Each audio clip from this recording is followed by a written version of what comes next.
Open up your heart and let your music play. For me, the most important insight PRI gave me is that how my childhood actually influenced how I perceive the world as an adult.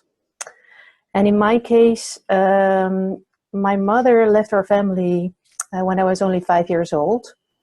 And she just disappeared one day and never came back. And I was very lonely as a child. My father was always working. My brother was, he was 2 years older than me, but he was more outgoing. So I was a lot alone as a child. And I had to do a lot of stuff that was too big for me. The responsibility was too big for a child that age. And then when I grew up, I really experienced so many things in my life that I didn't know how to handle things. I always felt alone and very lonely, always perceived the world that there was no help. And I was there on my own always.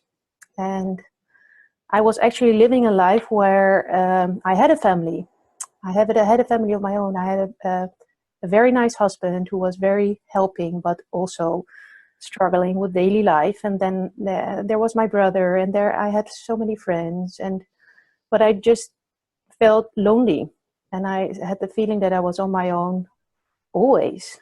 So, and that caused a lot of depression, insecurity, and also a lot of false power.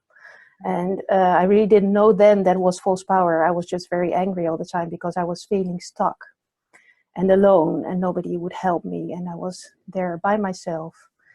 And then when I read the PRI book, it really helped me to understand that I was really perceiving my childhood actually. And there was a lot of help, and there was a lot of love. I'm sorry, Siri is communicating with me. But then I just couldn't feel it. So that was really, really, sad actually, because there was so much in my life, but I just couldn't feel it.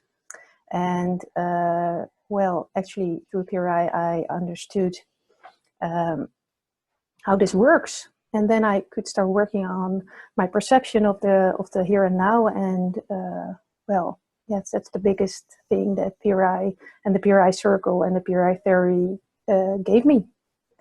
So, What happened then, Sophie? What happened then? Well, my life changed fundamentally, because then I could really see the here and now for what it was. And really started feeling that there was a lot of love and there was a lot of help. And I really wasn't living in my own past, but the here and now was so different. Yeah. What an incredible change of perspective, huh? It's like you go from one universe to another. Unbelievable, actually. It really, really changed my life and how I perceive my life completely. Because what did you do before you understood that you were actually perceiving your past? What did you do to try to get rid of this pervasive loneliness that you were almost always feeling in your life? When I was younger and when I was studying, I smoked a lot of cigarettes to just not feel the loneliness. And I think there was a lot of false hope.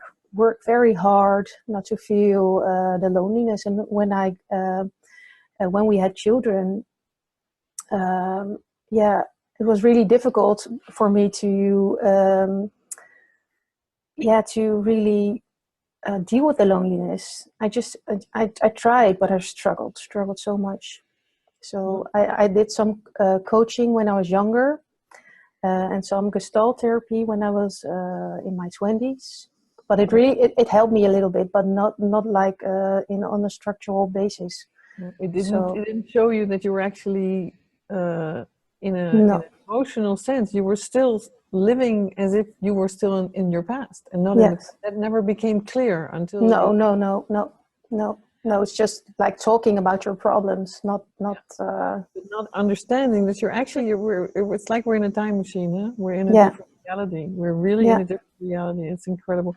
And I Yes. think it's interesting what you say about the cigarettes, because as most of you who have read my books know, I used to be an incredible addict to cigarettes. And Yes. I also discovered that it's the smoking actually is about having a friend, and it's always there. You know, Yes. which Yeah. most addictions are about that, but with the cigarette, it was very, very clear. Every time, oh, here's a cigarette. Whenever you need it, it's always there to accompany you. Yeah. Yeah. Okay. Well, Sophie, thank you so much. It's very, yeah. It's an incredibly sad story. Also, to imagine your mother just disappearing. Yes, but I really also through PRI made it possible to reconnect with her. So that's and if it hadn't been for PRI, that wouldn't have been possible at all, because we just 2 years ago we started writing letters to each other, and I also told her about PRI, and she read the books, and we were able to reconnect. So I'm really such a lucky girl to living this life, and now knowing the here and now is so different than the life I had before. It wouldn't have been possible before, Sophie, because you were too angry? No, yeah. I really, really think I would have been too angry, disappointed in her all the time, because I would see the same perception on her, of course, that she would leave me again. Yeah. So, open up your heart